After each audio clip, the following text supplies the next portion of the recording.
मुल्क में फिर नफरत पैर पसारने लगी है। हिंदू मुस्लिम भाईचारे को फिर नजर लगने वाली है।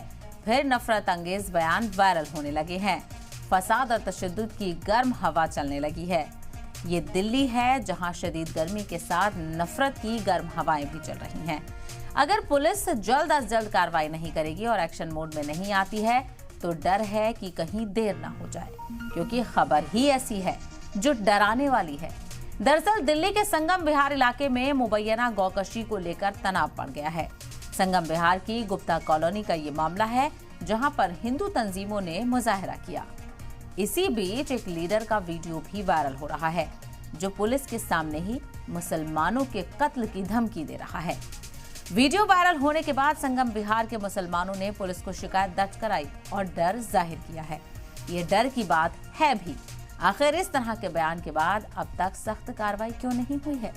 कोई शख्स अगर खुलेआम कानून को हाथ में लेने की बात कैसे कर सकता है, वो भी पुलिस के सामने।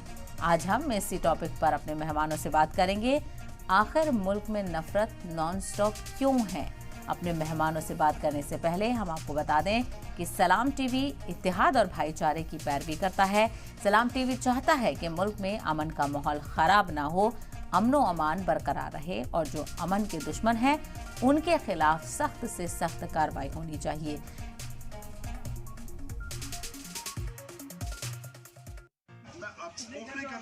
लेकिन भाई साहब, अब बात है, अगर यही घटना किसी हिंदू ने किसी मस्जिद में कर दी होती कि कोई सुअर काट के वहां डाल दिया होता, अब तक दंगे हो जाते।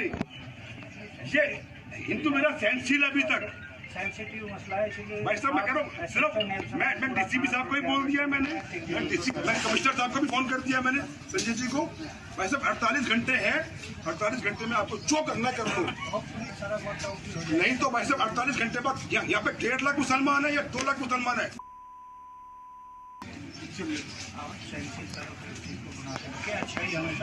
48 घंटा 1 मिनट के बाद भाई साहब